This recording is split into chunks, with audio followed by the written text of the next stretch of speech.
Hi, I'm Valisa. Currently, I work for the Helsinki Deaconess Institute. I run a youth mentoring program. But today I'm not here to talk about that. Today I'm here to talk about something that's quite close to my own heart, both because of my own background and also because of the research I did into it during both my bachelor's and my master's.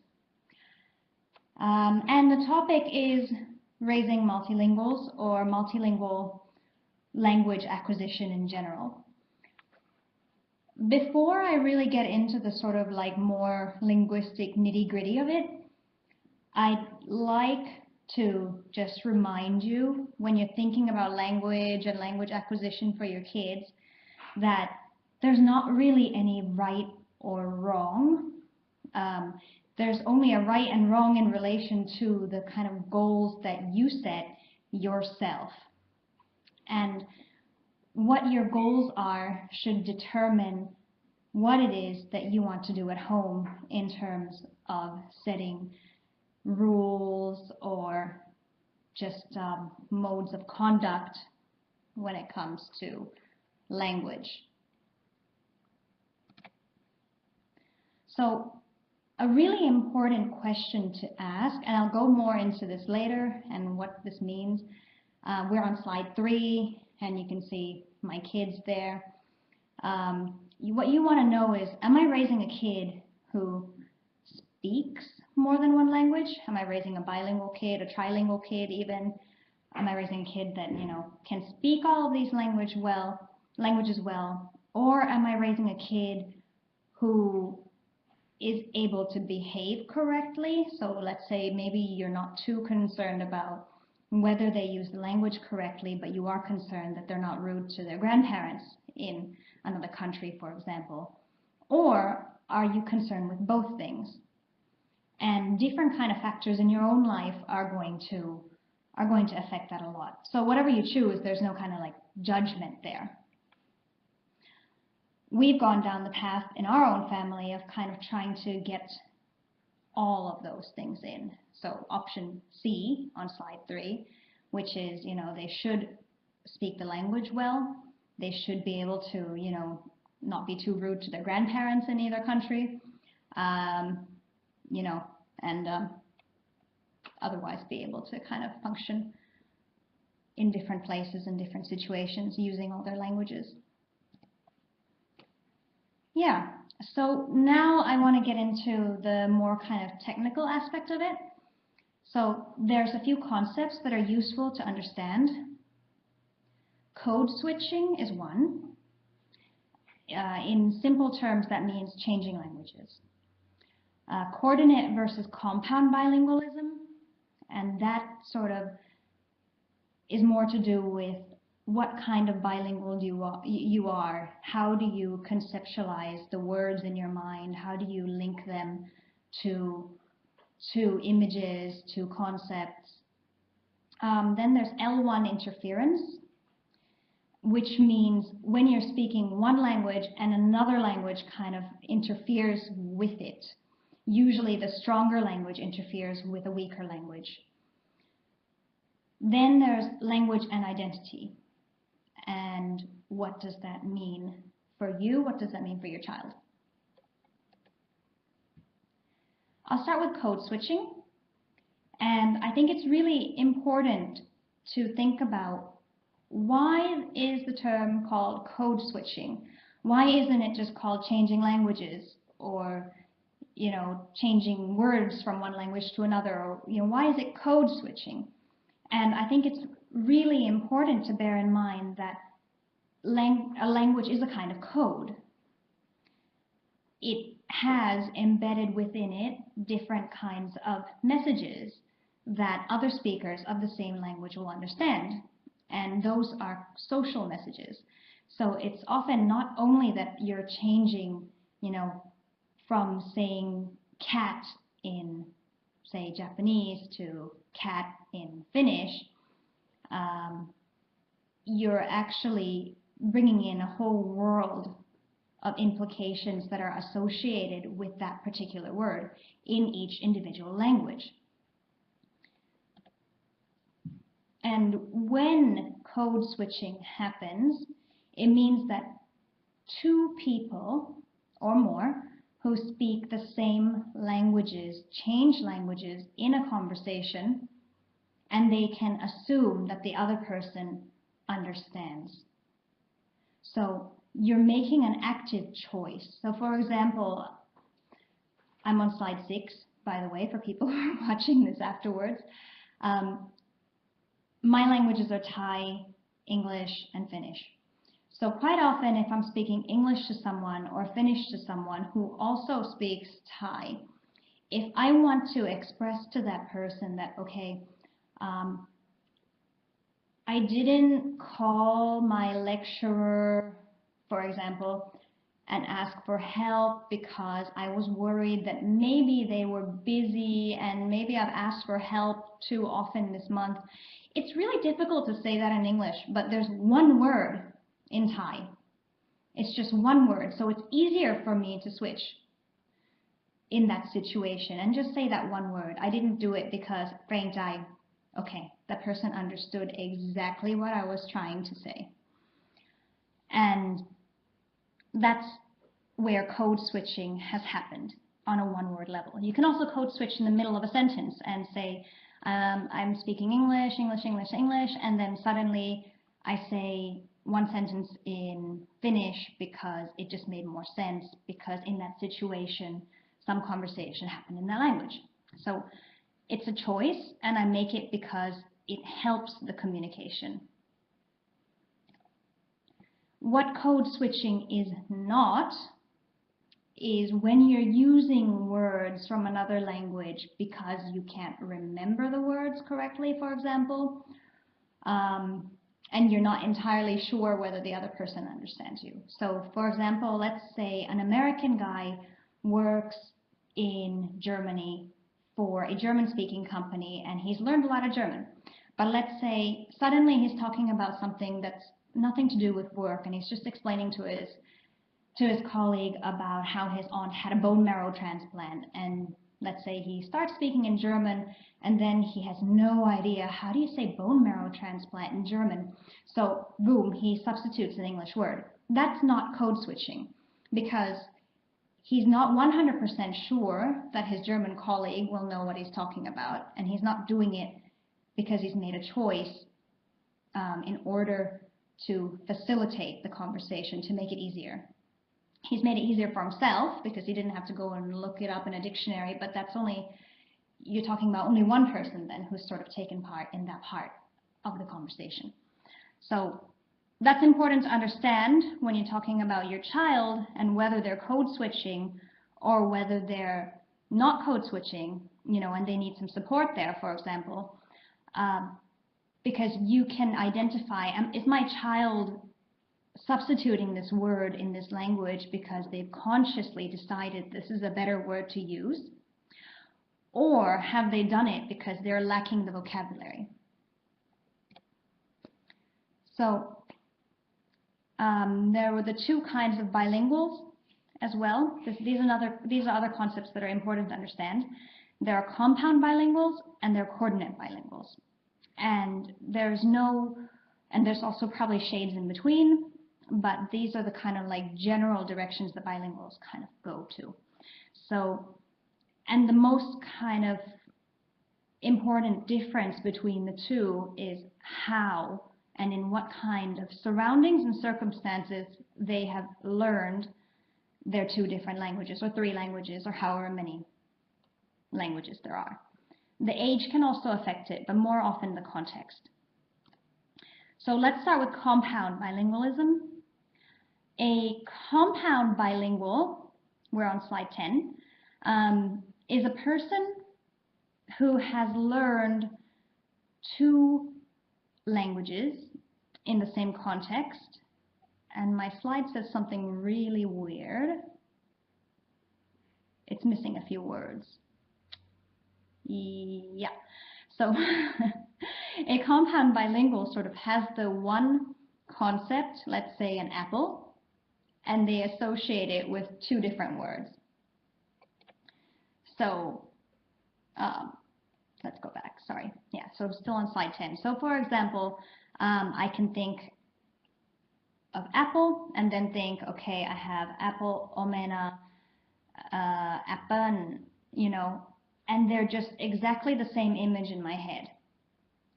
And that is because if I'm a compound bilingual, I've learned my concept through translation. So I've learned one language first, and then I've learned a second language through the first language.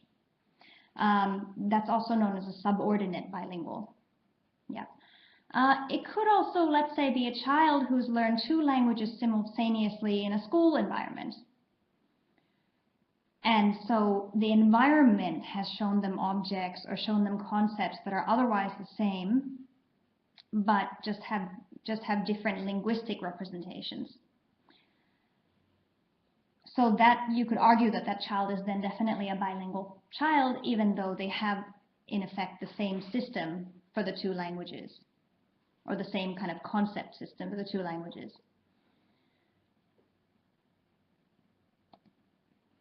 Typically, let's go back, 11. Typically, an adult who's a compound bilingual will be an adult learner of a second language. Yeah. Coordinate bilingualism, on the other hand, this basically means somebody who has learned two languages completely independently of the other language. It can be two or more languages, but however many languages you haven't learned them in the same context, and so you have different images in your mind.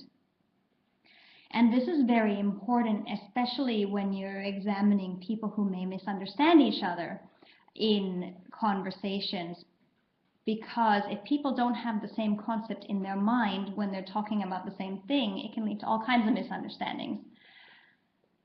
And it often does. A lot of people who are listening to this right now probably have a lot of experiences with that.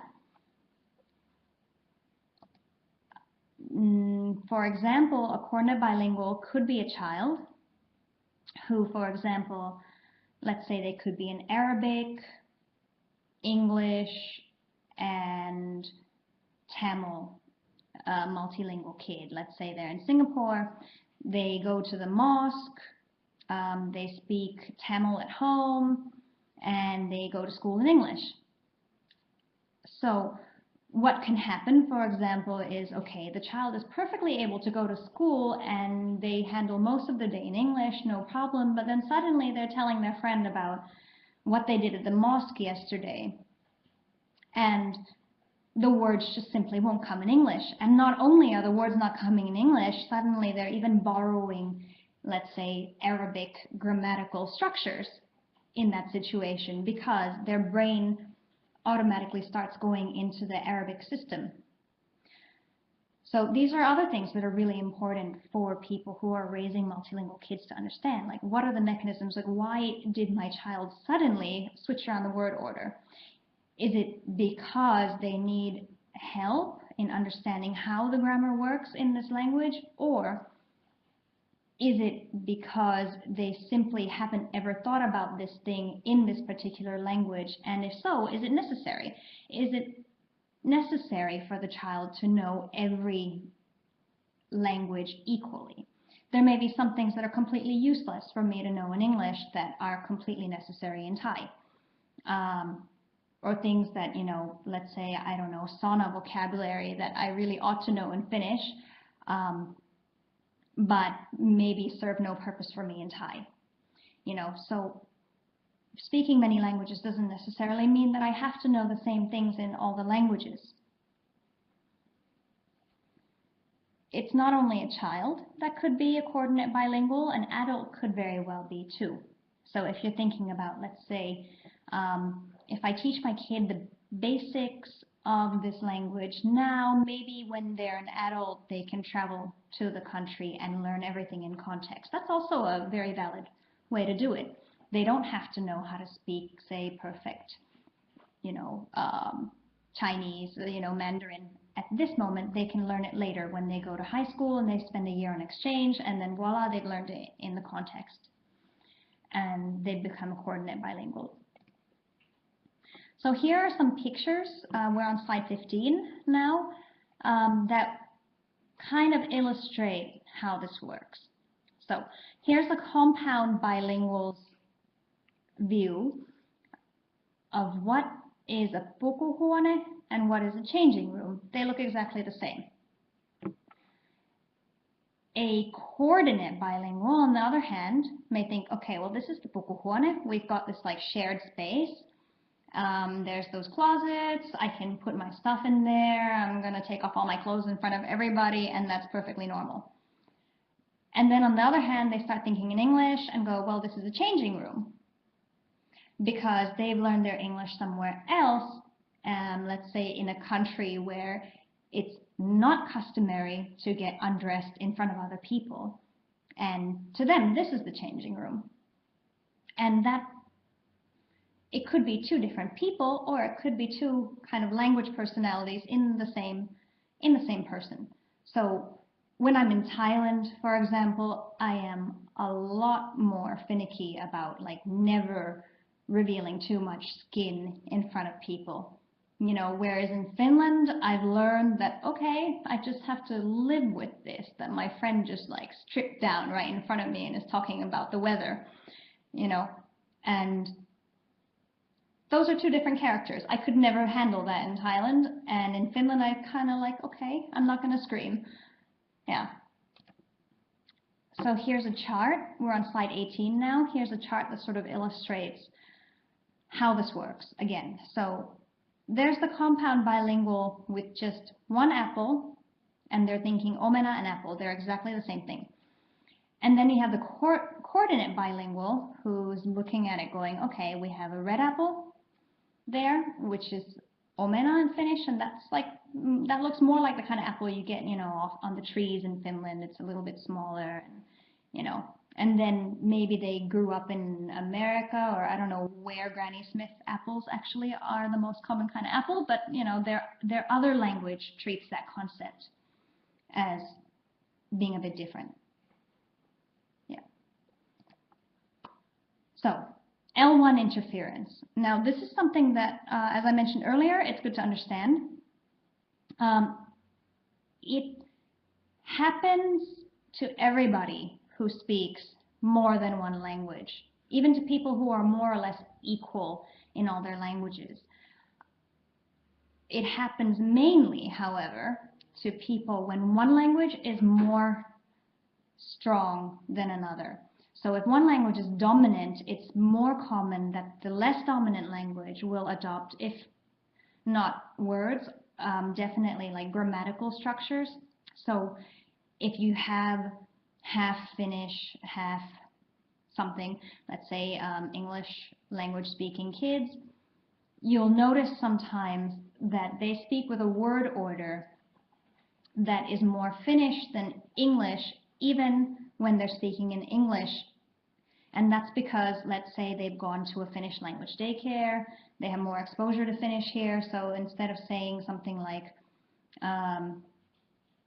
let's leave the house soon to go outside, they might say something like, let's leave soon the house, and then you're going, as an English speaker, okay, I think I understood that, that was a bit weird, but it does happen, and it's not anything to be too concerned about. You can discreetly just correct it back at them, like, oh, let's leave soon, you know, or however you want to do it.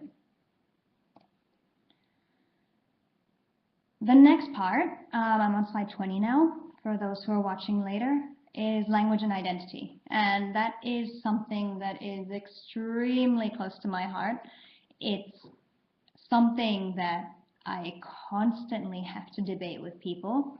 Many people associate language and identity as being intricately tied, language and ethnicity at times as being very intricately tied. And just, some of you may have read the blog I posted earlier, or that was posted on Duo's website earlier, but just as an anecdote, one of my kids, she has darker hair. People say she's kind of like a carbon copy of me. She's a bit darker. My son, on the other hand, he's completely well, when he was born, he was like white blonde, platinum blonde. I thought like, okay, this isn't my kid, but he was indeed. And he has blue eyes, and people actually like tell me that he shouldn't be able to speak Thai. And we even have people who try their best to speak English to him, even though he's answering them in Thai, in Thailand. Or people in Finland who take one look at him and go, but how can he speak an Asian language? How is that possible? And it's like, well, it is possible because what's important in a child's language learning isn't their ethnicity, it's what languages they're exposed to consistently. And people adopt those identities. And it's well documented that people who speak 2 or more languages feel like different people in those languages. And the reason for that is because people treat you differently in your different languages. And those identities have nothing to do with, having a Thai identity, a Finnish identity, an English, an international school brat identity.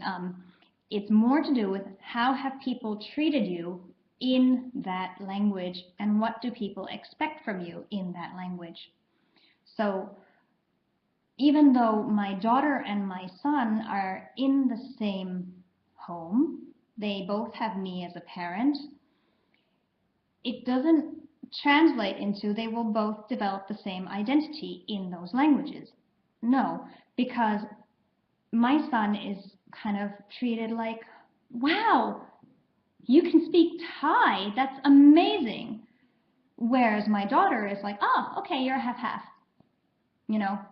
And because people in their immediate surroundings react very differently to them, they will develop a different identity in that particular language.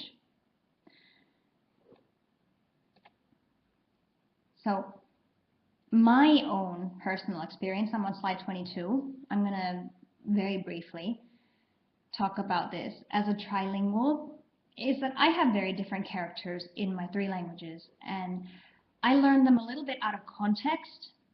I didn't grow up in Thailand, I didn't grow up in Finland. I grew up mostly as an international school brat, which is why I have these sort of 3 identities. One is linked very strongly to school and to academics and to making arguments, to having a lecture like I'm doing right now.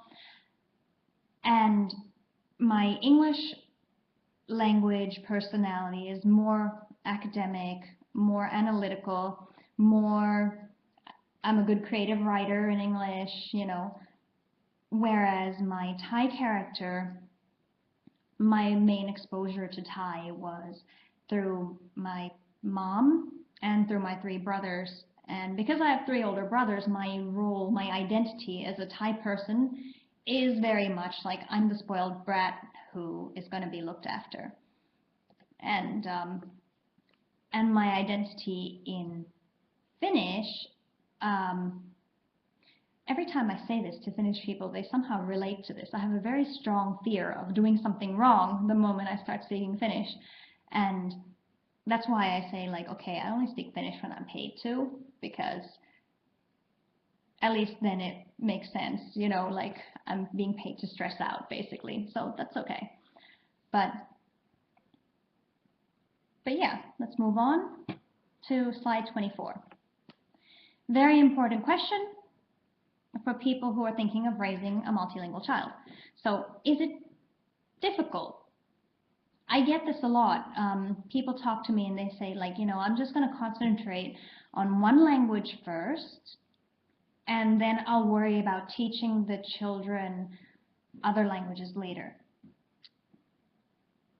And if that is how you want to go in your family, of course, then by all means. But if the reason is because you're afraid that it's difficult to learn many languages at the same time, then if everything is otherwise normal, then that's really not a very good reason for it, because actually the younger you are, the easier it is to learn languages, and the more likely you will end up speaking like a native speaker.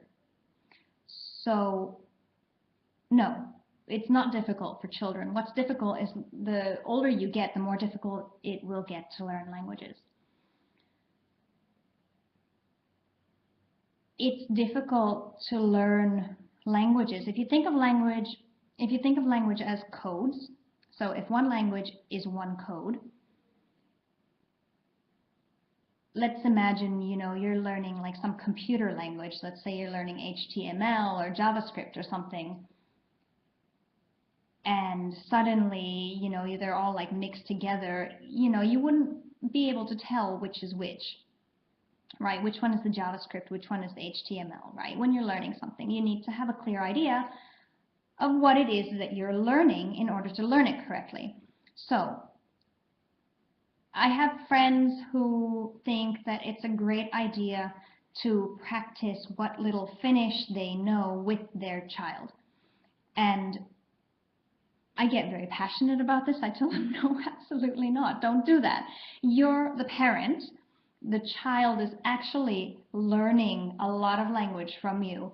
And when you are speaking a few words, let's say the easy words that you're just learning, say in Finnish, from in real life, like what happens is, okay, Thai friend X is going, I'm just learning Finnish right now. My kid, my 2-year-old also speaks some Finnish, so, she goes like, istu, syö, nukkumaan, and those are all like in Finnish. But then when let's say she needs to express something more difficult, then she switches to Thai. And what happens then is that your child doesn't get the basic vocabulary in Thai, in this case, right? Like the very basic things that the kid learns first, like those kind of like imperatives such as sit, go to sleep, go brush your teeth. The child doesn't learn those in the mom's language, so that child is not able to build on that knowledge either later on. And then at the same time, they're learning wrong structures in their other native language. And quite often kids with this kind of home setup, they do end up needing speech therapy because they're not sure which language is which. So to answer the question, it really is difficult only if you don't keep the borders between the languages clear. And how you want to distinguish between the codes, that's your own choice. So on slide 25, make a clear distinction. Like always make sure that the child understands what language are we speaking right now. So the most simple way to do it perhaps is to have one parent who speaks one language and another parent who speaks another, and and that those aren't mixed, or that in our family I speak Thai to the kids, my husband speaks Finnish to the kids, and all together we speak English. And there are really clear rules for that. So my kids will actually, like for example, point out like, hey, mommy, stop speaking Thai, daddy's right there. And I'll be like, ooh, oops, sorry. They've learned the rules. We had to work a lot on them in the beginning and make sure that we followed the rules very, very clearly. And that's paid off. I have a 7-year-old and a 5-year-old, almost 6, and they're both trilingual. And of course, like, now Thai is the weakest language because I'm the main source.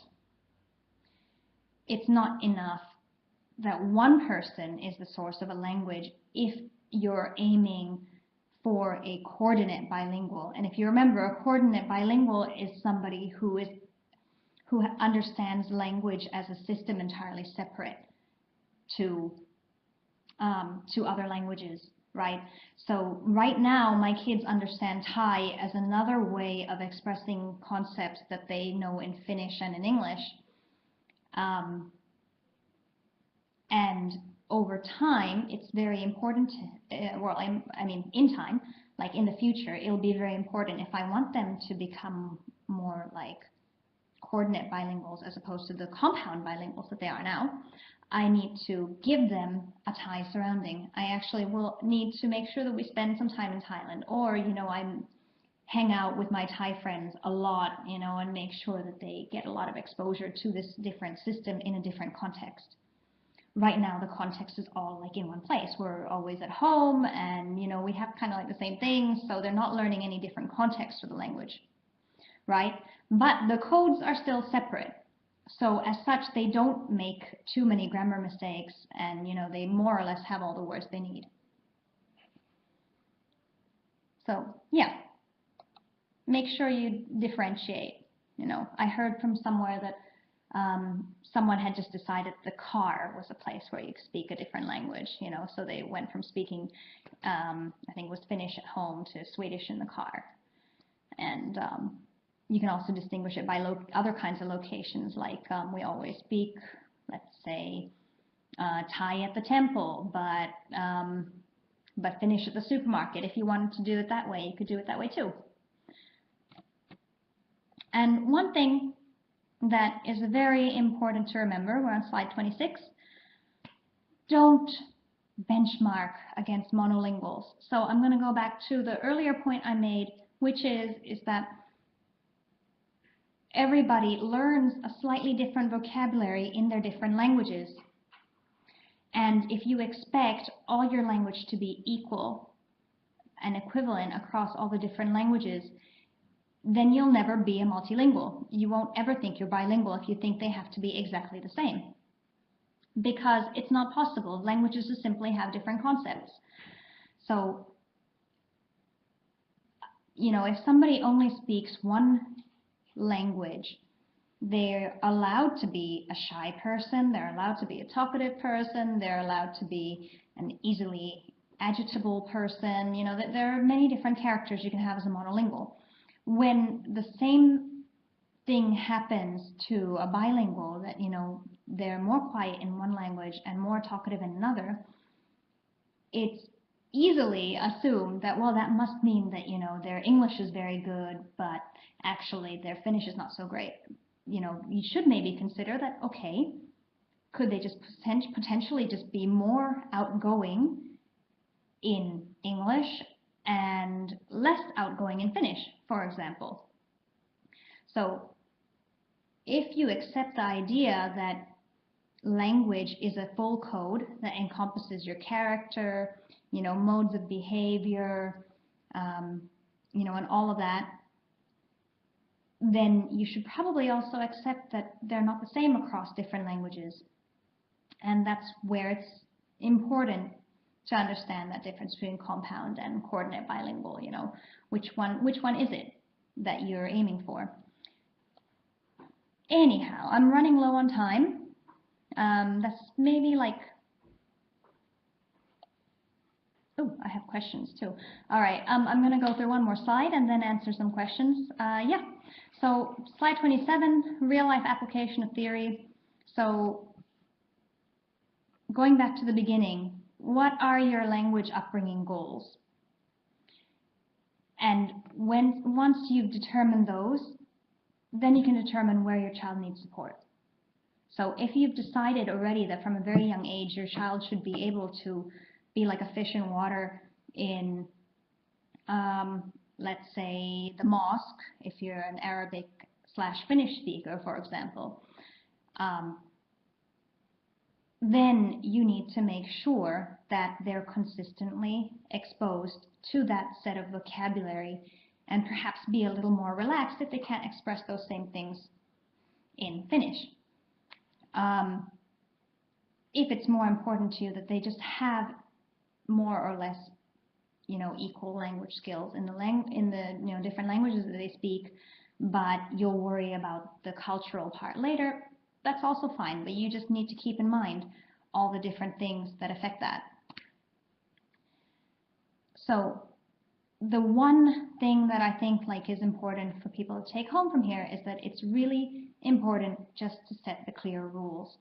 And whatever those rules are, it's important to stick to those rules, because if the rules keep changing, I mean, have you ever played games with your 4-year-old who keeps changing the rules as you play the game, and that the rules are changed like according to, ooh, I think I'm losing, I better tweak this rule and that rule. Of course, you should always like develop and change, but it's important to be consistent. Yeah, so let's go to the questions. I'm going to go on to the last slide.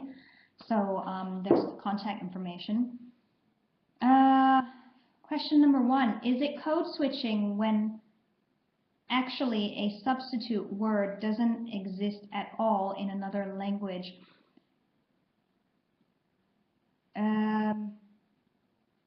Yeah, I think that is sort of what I was trying to get at earlier. So basically, in English and in Finnish, there is absolutely no word that means kreng tai in Thai. So kreng tai in Thai is a word that's like, it encompasses being ashamed in advance, feeling like they don't want to burden somebody, feeling like that person must be busy, you know, and that that person has a higher social status and thus you shouldn't disturb them. All of those things is encompassed in just one word. And yeah, it is code switching then, because you've made a conscious choice to use another language because it communicates what you want to say better. But the key factor here is the other person also has to understand it. So it's not code switching if you use the word, but the other person has no idea what you're saying. So it would actually have to be with somebody else who shares the same 2 languages or 3 languages, or, you know, however many. Code switching can occur across, like, let's say you happen to be speaking with a group of people who all speak the same 4 languages and you code switch, that's fine. As long as everybody understands where you're going with the conversation. Yeah. Okay. So, next question. If you understand language as a context-specific means to communicate, code, there are very few monolinguals among us. Learning multiple codes is one of our human capacities. Absolutely. You're 100% right. I think that's a very, very great point. Absolutely, because our own children, for example, they are learning a slightly different code from the one that we speak now as adults. And that's normal and it's natural, and as adult speakers, we really shouldn't try to control that, you know. And different countries tend to have like slightly different policies regarding this. Like the French have been known to really have a very strong kind of strong philosophy of trying to maintain French as French, you know. Written languages in many languages are a kind of code that preserves like kind of older models, whereas spoken language is often extremely different from written language. And spoken language isn't wrong by any means. Spoken language is definitely kind of how it should go. So, I mean, the way I see it is that often written language is sort of like, kind of like a dictionary, kind of like an encyclopedia, something kind of anchoring a language down, but language is still kind of like this very strong boat and it's going to go forward, and written language and like kind of all kinds of societies and groups that kind of try to control this or trying to pull it back and kind of keep everyone more or less understanding each other. But that's how dialects work, for example. You know, people vary the code a little bit, and yeah, so we're definitely all multilinguals. Very great point. Yeah.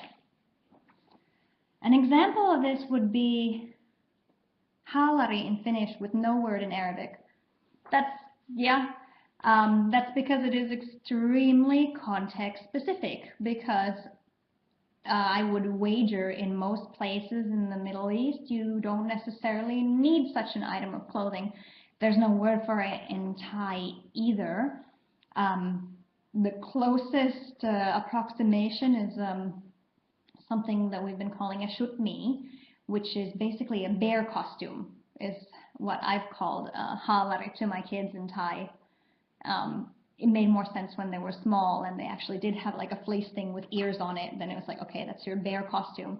But yeah, it would be a bit weird when they're, you know, 20 and then they wear their haalari and they're like, it's my bear costume, you know. So yeah, that is an excellent example. And there's a lot of them. There really are a lot of them. And I don't think you need to like, you know, make huge effort to find words across languages that are exact substitutes for each other. You know, it doesn't make any sense. They're not going to use them anywhere else except for within your own family, you know. So you can do it. It's a lot of fun, but it has no practical use. Yeah. Someone else has commented, I say this because there is a big myth in Finland and elsewhere that monolingual is a natural state of things. Well, let me fix that. Monolingual is definitely not the natural state of things. Over half the world speaks more than one language. So the natural state of things is actually multilingualism. The estimates range between 50 to 65% of the world speak at least 2 languages. So,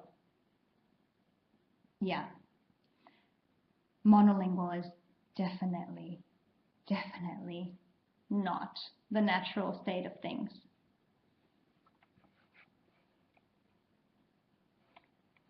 One can always describe haalari. Languages don't have one-to-one word expression, but have the capacity to describe whatever is around. Absolutely, absolutely. That's 100% correct. Language isn't like a dictionary. Language is a code that you can use to describe the world around you, and that you can use to understand the world. And language affects how you understand the world as well. So, for example, the color spectrum. So if you think of colors as a big wide spectrum, you know, I don't know how, I'm not an artist or, you know, anyone or a graphic designer, but let's say you have white on one end, black on the other, and then all of the colors in between. Languages split up the colors in different ways. So me and my husband argue constantly about one of my jacket's colors. Like, I think it's a black jacket. It has like a tiny bit of green in it, but it's essentially black, whereas my husband considers it a green jacket, which is just very dark. And, you know, neither of us are right or wrong. The main thing is that somewhere in our kind of conception of things, we just see those colors differently. Yeah.